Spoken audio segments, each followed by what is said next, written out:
My dear students, I welcome you all in this class. और आज हम लोग बात करेंगे साउंड चैप्टर के बारे में ऑफ नाइन्थ क्लास।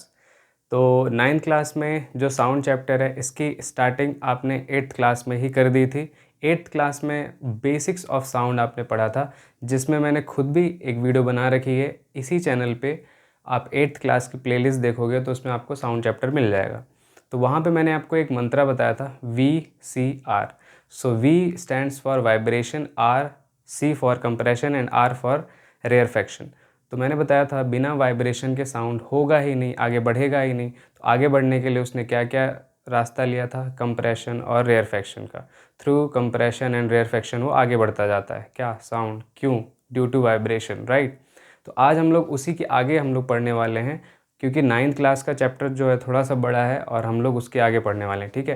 तो चलिए हम लोग स्टार्ट करते हैं अपना। और जो पहला ही चीज़ है आपको आपके इस चैप्टर में दिया है कि आखिर वो जो साउंड है, जो साउंड वेव होती है वो कौन सी वेव है, लॉन्गिट्यूडनल है कि ट्रांसवर्स है। तो ये सब हम लोग अभी देखने वाले हैं, ठीक है। तो देखो जो वेव होती है ना, वेव दो तरह की होती है नॉर्मली। एक तो हम बोलते हैं कि लॉन्गिट्यूडनल वेव होती है, क्या? Longitudinal wave. और आप लोग याद रखना कि ये एज अ समरी वीडियो है। और दूसरी होती है ट्रांसवर्स वेव। क्या? Transverse wave, transverse wave. तो दो तरह की वेव होती हैं, एक लॉन्गिट्यूडनल वेव, एक ट्रांसवर्स वेव। तो जो साउंड है ना, जो साउंड वेव है वो कौन सी है? लॉन्गिट्यूडनल वेव है। तो यहाँ पे आपको ये याद रखना है कि जो साउंड है वो लॉन्गिट्यूडनल वेव है। अब मैं आपको इन दोनों के बीच में डिफरेंस बता देता हूँ, and this is very important to know the difference. तो सपोज़ करो कि अगर हमारी जो वेव है जो वेव है वो इस डायरेक्शन में जा रही है, तो जो हमारे पार्टिकल्स हैं उसकी जो मूवमेंट है ना, उसका जो ऑसिलेशन है फ्रॉम द मेन पोजीशन, वो क्या है? Parallel to the propagation of wave. अब देखो यहाँ पे, जैसे कि मैंने आपको बताया था, अगर आपको याद हो, तो जो हमारे साउंड वेव होते हैं, यहाँ पे जो पार्टिकल्स हैं ना, वो इधर उधर मूव नहीं करते हैं, यहाँ से वहाँ तक चले नहीं जाते हैं। मतलब यहाँ से मैंने बोला तो सामने वाले के कान में चले गए, ऐसा नहीं होता ना। यहाँ पे क्या होता है? ऑसिलेशन होता है, to and fro motion, to and fro. तो इस तरह से क्या वाइब्रेट करता है बस। तो ये देखो ये पार्टिकल क्या करेगा? वाइब्रेशन होगी तो क्या करेगा? या तो टू होगा या फ्रो जाएगा, राइट। तो इसकी जो मूवमेंट, आई मीन जो वाइब्रेशन हो रही है, वो क्या है? Parallel to the propagation of wave. Wave भी इधर को जा रहा है और ये क्या कर रहा है? इधर को जा रहा है या उधर को जा रहा है, तो पैरेलल है। देखो, तो जहाँ पे भी ऐसी बात आए ना कि पैरेलल होता है प्रोपगेशन ऑफ वेव के पार्टिकल का मूवमेंट, पार्टिकल का ऑसिलेशन, तो उसी को हम क्या बोलते हैं? Longitudinal wave. I hope you are getting the point. और अगर आप अच्छे से देखो तो यहाँ या तो 0 डिग्री का एंगल बनेगा या फिर 180 डिग्री का एंगल बनेगा, डीप में जाना है तो देखिए ये दोनों सेम साइड पे पैरेलल है तो 0 डिग्री, और ये देखो इधर जा रहा है और ये इधर जा रहा है तो 180 डिग्री हो गया। दैट्स ऑल, बस इससे ज़्यादा नहीं सीखना है। फिर देखो ये लॉन्गिट्यूडनल हो गया, तो सर अभी ट्रांसवर्स क्या होता है? तो ट्रांसवर्स के लिए देखो क्या, अगर हमारा जो वेव है इधर को जा रहा है, तो अब जो पार्टिकल होगा ना, वो उसका ऑसिलेशन या तो अप होगा या डाउन होगा। यहाँ पे देखो क्या हो रहा था, या तो लेफ़्ट हो रहा था या राइट हो रहा था। यहाँ पे क्या होगा? या तो अप होगा या डाउन होगा। मतलब जो प्रोपगेशन ऑफ वेव है उसके बीच में और जो ऑसिलेशन ऑफ पार्टिकल है, उन दोनों के बीच में जो एंगल बन रहा है कि क्या बन रहा है? 90 डिग्री का। तो जिस जगह पे भी 90 डिग्री का एंगल बनाएगा propagation of wave and particle का ऑसिलेशन से, तो उसे हम क्या बोलेंगे? Transverse wave. तो ये ट्रांसवर्स वेव कहाँ दिखती है आपको? ट्रांसवर्स वेव आपको दिखता है जब आप किसी भी पानी में, शांत पानी में कोई पत्थर फेंक दो, तो वो जो वेव्स दिख रही है ना, वो कौन सी होती है? Transverse wave. तो आप ये वाटर में देख सकते हो ये वाली, और ये वाली तो आपको साउंड में मिल जाती है। आई होप आपको क्लैरिटी आ रही होगी, and this is very important, right. इसी से रिगार्डिंग जब हम लोग वेव पढ़ ही रहे हैं, तो मैं थोड़ा सा आपको याद दिला देता हूँ वेव के बारे में। तो हमने कैसे बनाया था? इस तरह से हमने वेव्स बना रखी थी। तो इसी में मैंने आपको क्या बताया था, तो आप देख सकते हैं ये जो वेव फॉर्म है किस चीज़ का बना था? प्रेशर एंड डेंसिटी का था। प्रेशर एंड डेंसिटी का ये फॉर्म बना था। यानी कि जहाँ पे भी हमने क्रेस्ट बनाया था, क्रेस्ट, वो क्या था? ये ऐसी जगह थी जहाँ प्रेशर ज़्यादा हो रहा है या फिर डेंसिटी ज़्यादा हो रही। और जहाँ पे हमने ट्रफ बनाया था, वहाँ पे हमने बताया था कि जहाँ पे रेयर फ्रैक्शन आ रहा है, डेंसिटी क्या है, कम हो रही है और प्रेशर भी कम हो रहा है, उस जगह को हमने क्या बोला था कि वो ट्रफ है। तो यहाँ पे कंप्रेशन बना था, यहाँ रेयर फ्रैक्शन, यहाँ कंप्रेशन, यहाँ रेयर फ्रैक्शन, इस तरह से हमारी वेव चल रही थी। साउंड वेव की बात कर रहा हूँ मैं, ठीक है। अब देखो मैंने आपको बताया था कि इस जगह से एक मीन पॉइंट से दूसरे मीन पॉइंट तक जब हम लोग पहुँचते हैं, पूरी एक ऑसिलेशन माना जाता है। एक ऑसिलेशन वो होता है जिसमें एक क्रस्ट और ट्रफ दोनों आ जाए इक्वली, तो हमने क्या बोला, वो हो गया एक ऑसिलेशन, वन ऑसिलेशन। और इन्हीं दोनों के बीच की जो डिस्टेंस है उसी को हमने क्या बोल दिया था, वेव लेंथ, यानी कि लैम्डा, वेव की लेंथ, वेव लेंथ। तो the distance covered by one oscillation is called wave length. और उसी वेव को, उसी वन ऑसिलेशन को होने के लिए जितना टाइम लगता है, तो उसे हमने क्या बोला था, टाइम पीरियड, ठीक है। इसको हमने कैपिटल टी से डिनोट किया था। The time taken by one oscillation is called time period. The distance covered by one oscillation is called what, lambda, यानी कि वेवलेंथ, ठीक है। अब देखो यहीं से हम लोग क्या चीज़ एक फार्मूला में डिराइव करने वाला हूँ।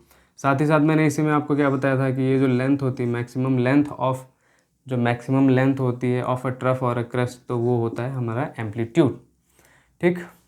फिर इसी जगह मैंने आपको एक और चीज़ बताई थी फ्रीक्वेंसी के बारे में। फ्रीक्वेंसी, तो फ्रीक्वेंसी को हम लोग किस चीज़ से डिनोट करते हैं, न्यू से, कुछ ऐसा साइन होता है।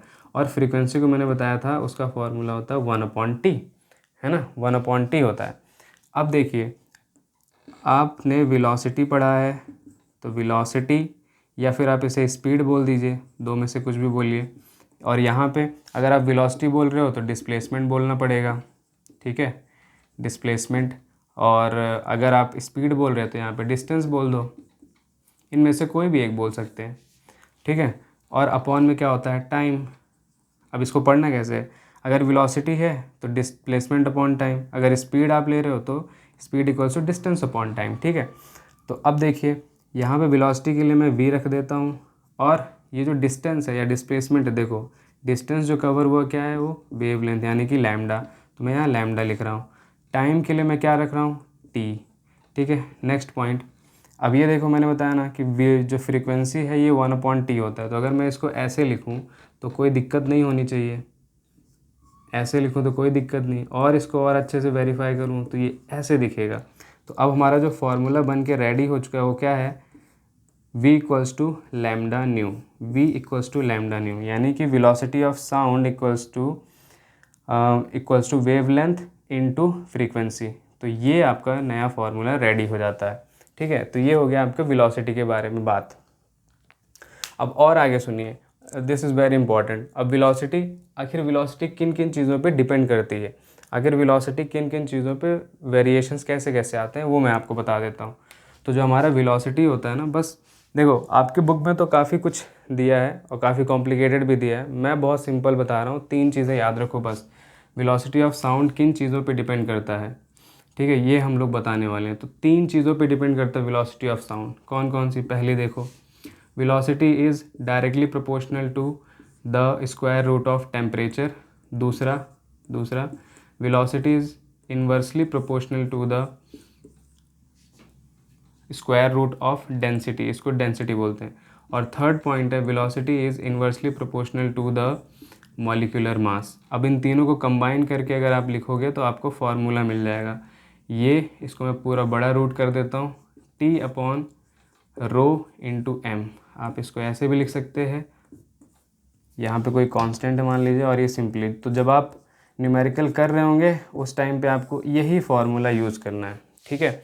So this is about the effect of velocity.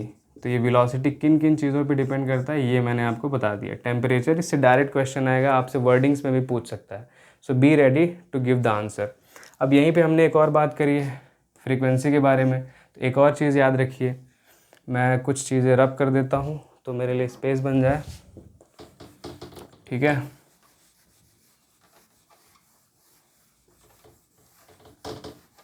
ये देखिए,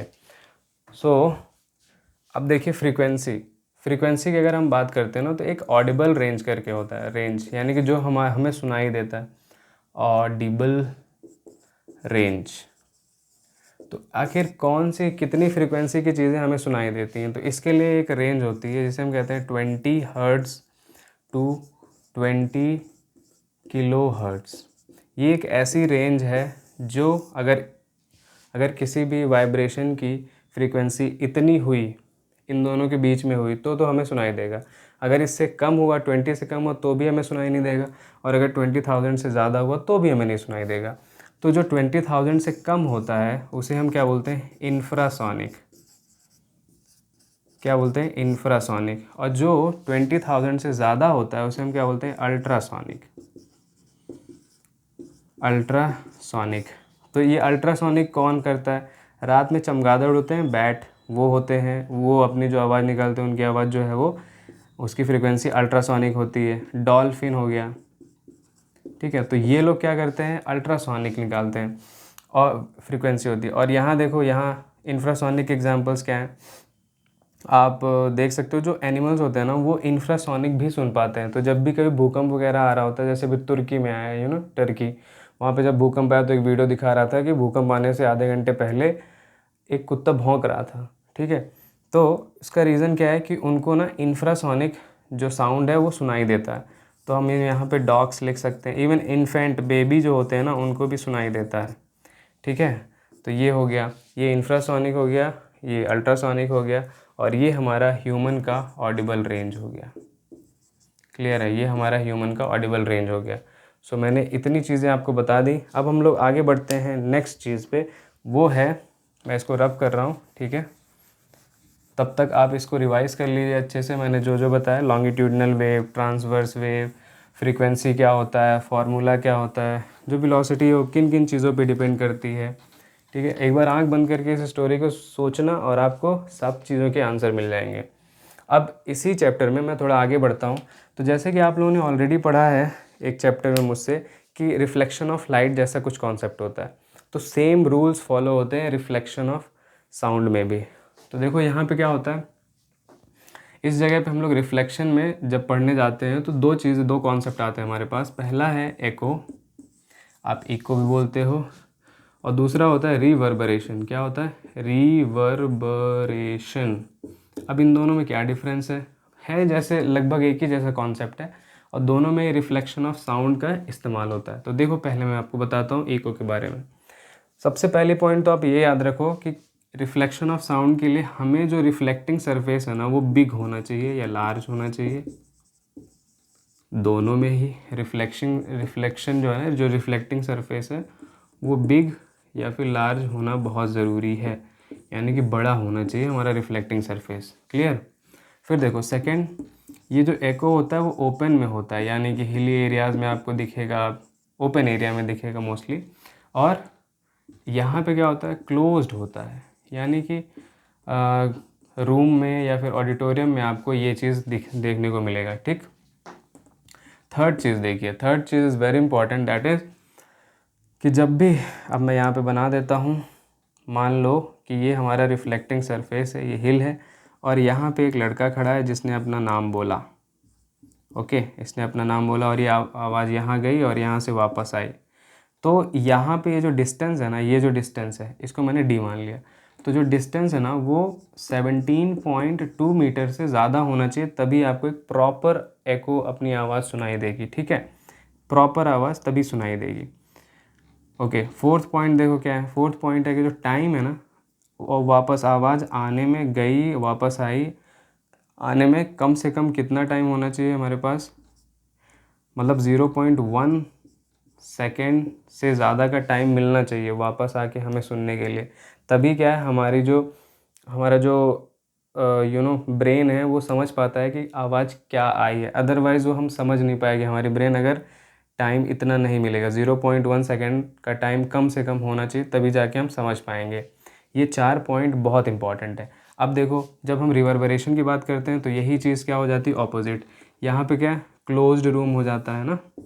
यहाँ पे अगर आप बैठे हो, यहाँ पे अगर ये बॉय है और इसने कुछ बोला तो ये दीवार पे आवाज़ गई और यहाँ से दोबारा वापस आ गई जल्दी से। तो यहाँ का जो डिस्टेंस है वो लेस देन 17.2 मीटर होता है। This is very important, please pay attention. अब कोई आपसे पूछेगा तो आपको ऐसे ही बताना ठीक है। और चौथा पॉइंट क्या है कि यहाँ पे भी मोस्ट ऑफ द टाइम्स क्या हो जाता है केस कि इतना टाइम ही नहीं मिल पाता हमारे ब्रेन को कि वो उस चीज़ को अच्छे से समझ पाए, इसीलिए रिवर्बरेशन में आवाज़ गूंजने लगती है और थोड़ा आवाज़ ज़्यादा हो जाती है और हम समझ नहीं पाते आखिर बात हो क्या रही है, लेकिन एको सुनने में हमें अच्छा लगता है, राइट। तो ये डिफरेंस है एको एंड रिवर्बरेशन में। आई hope you got the point. Okay, अब इन्हीं चीज़ों से रिलेटेड ही हम लोग दो चीज़ें और पढ़ते हैं। वो क्या है, ये मैंने पढ़ा दिया ना, एको रिवर्बरेशन। एक और चीज़ आप पढ़ लो, वो है सोनार के बारे में। सोनार भी एप्लीकेशन है रिफ्लेक्शन ऑफ साउंड का ही। ये क्या होता है, यहाँ पे शिप होती है आखिर डेप्थ में, यानी कि पानी में जो समंदर है वहाँ पर उसकी डेप्थ कितनी है, शिप हमसे कितना दूर है, या फिर कहीं कुछ खजाना तो नहीं रह गया, कोई शिप टूटी फूटी तो नहीं पड़ी, वो सब पता करने के लिए हम लोग सोनार टेक्नोलॉजी का यूज़ करते हैं। वहाँ पर होता क्या है कि जो अल्ट्रासोनिक वेव होती है या फिर अल्ट्रासाउंड वेव होती है, उसको हम लोग क्या एक ट्रांसमीटर से नीचे भेजते हैं। वो जहाँ पर ग्राउंड मिलेगा या फिर कोई भी सॉलिड चीज़ मिलेगी, वहाँ से वो रिवर्स टकरा के वापस आएगा, तो उसे हम क्या बोलते हैं, रिसीवर। और एक साइड में रिसीवर लगा होता है, ट्रांसमीटर एंड रिसीवर टकरा के गई और वापस आई। यहाँ पे फिर कैलकुलेशन होता है और उसी से हम लोग समझ जाते हैं। बाकी मैं सोनार की जो चीज़ें हैं मैं आपको न्यूमेरिकल जब कराऊंगा तब समझा दूंगा, ठीक है। फिर देखिए, एक तो सोनार आप पढ़ते हैं और चौथी चीज़ है सोनोग्राफी। सोनोग्राफी यहाँ पर भी इसी चीज़ का, इसी प्रिंसिपल का यूज़ होता है, ठीक है। इसी सोनोग्राफी सेम इसी प्रिंसिपल का यूज़ होता है। यहाँ पर क्या होता है, जो हमारे बॉडी पार्ट्स हैं, इवन जो प्रेग्नेंट लेडीज़ होती हैं तो उनके जो पेट में जो इन्फेंट जो बेबी है वो सेफ़ है कि नहीं, उसको कोई प्रॉब्लम है कि नहीं, ये सब चेक करने के लिए भी हम लोग सोनोग्राफी का यूज़ करते हैं। तो आपकी बुक में भी ये बात लिखी हुई है कि कुछ ऐसा टाइम था जब ये पता करने के लिए लोगों ने इसको यूज़ किया सोनोग्राफी को, कि आखिर वो जो बेबी है वो मेल है कि फ़ीमेल है। तो इससे बहुत ज़्यादा फीमेल फिटिसाइड होने लगा था, यानी कि जो गर्ल चाइल्ड था उसे मारने लग गए थे, अबॉर्ट करने लग गए थे, इसीलिए अब उस पर बैन कर दिया गया है। तो कोई भी ऐसा ना करे, ठीक है। Otherwise doctor as well as जो पेशेंट है उन दोनों को ही जेल हो सकती है। तो सोनोग्राफी अच्छी चीज़ है, वैसे इसको अच्छे से यूज़ करना चाहिए। तो सोनोग्राफी हम लोग इंटरनल बॉडी ऑर्गन्स को डिटेक्ट करने के लिए यूज़ करते हैं। इतना हो गया क्लियर। अब हमारा लास्ट टॉपिक रह गया जिसे हम कहते हैं ईयर। तो ईयर के बारे में अगर आपको देखना है तो ईयर 3 तरह के होता, मतलब 3 पार्ट होते हैं हमारे ईयर में। ईयर में हमारे 3 पार्ट होते हैं। पहला हम बोलते हैं आउटर ईयर, जैसे ये जो पिन्ना है और ये जो जहाँ से आवाज़ अंदर जाती है, कैनाल, ऑडिटरी कैनाल, तो ये हो जाता है आपका आउटर ईयर, ठीक है। आउटर ईयर हो गया। फिर हमारे पास आता है मिडिल ईयर। मिडिल ईयर वो पार्ट होता है जैसे कि ईयर ड्रम में जब हम लोग पहुंच जाते हैं तो ये जो वाइब्रेशन जाती है ऑडिटरी कैनाल से अंदर गई, अब वहाँ पर एक ईयर ड्रम है जिसमें वो वाइब्रेशन ने हिट किया, जैसे ही हिट किया तो वो ईयर ड्रम वाइब्रेट हुआ, और जैसे ही ईयर ड्रम वाइब्रेट हुआ तो अंदर 3 बहुत छोटी छोटी हड्डियाँ हैं, शायद आपके बुक में नहीं दिया है, लेकिन वो क्या करती हैं उस वॉल्यूम को और बढ़ाती हैं। तो हैमर, स्टिरअप एंड एनविल, ये 3 हैं, तो ये उस साउंड को और बढ़ा देती हैं। फिर तो यहाँ पे आप याद रखना है इसके लिए, ईयर ड्रम भी आप लिख दोगे तो आपको पूरे मार्क्स मिलेंगे, ठीक है। ये ईयर ड्रम हो गया। और फिर उसके बाद हमारा इनर ईयर आता है। इनर ईयर, तो इनर ईयर में क्या आता है, इनर ईयर में सबसे इम्पॉर्टेंट पार्ट आपका क्या है, कोक्लिया। कोक्लिया, ठीक है। ये कोक्लिया एक ऐसा पार्ट है जो हमारे वाइब्रेशन को रिसीव करता है और उसी को इलेक्ट्रिकल सिग्नल में कन्वर्ट करता है और फिर हमारे माइंड को भेजता है। तब हमारा माइंड ये समझता है कि अच्छा तुमने कुछ बोला, मैंने बोला साउंड, कोक्लिया में गया, इलेक्ट्रिकल सिग्नल गया, साउंड। मैंने बोला वेलोसिटी, वेलोसिटी कहाँ गया, कोक्लिया में गया, तब मुझे समझ में अच्छा वेलोसिटी बोला। अदरवाइज़ अगर ये काम नहीं करेगा तो हमें समझ ही नहीं आएगा कि आखिर क्या बात बोली जा रही है, ठीक है। So this is very important, inner ear, middle ear and this is outer ear. इसका एग्जांपल पिन्ना लिख लो आप। इस तरह से आपका पूरा चैप्टर कंप्लीट होता है और बहुत कम चीज़ें हैं और आई होप मैं समझाने में सक्सेसफुल रहा हूँ। देखो अभी तो ये सिर्फ एक रिवीजन वीडियो है, लेकिन हम जब ऑफलाइन क्लास कर रहे होते हैं उस टाइम पे ये 3 से 4 घंटे लगते हैं इस चैप्टर को कंप्लीट करने में। और साथ ही साथ मैं न्यूमेरिकल भी कराऊंगा, तो आप इससे न्यूमेरिकल भी सीख सकते हो और आपको पूरे के पूरे मार्क्स मिलेंगे। बस इसको 2-3 बार देख लेना और नोट्स बना लेना, 5 मिनट लगेगा आपको। Thank you so much for attending the class.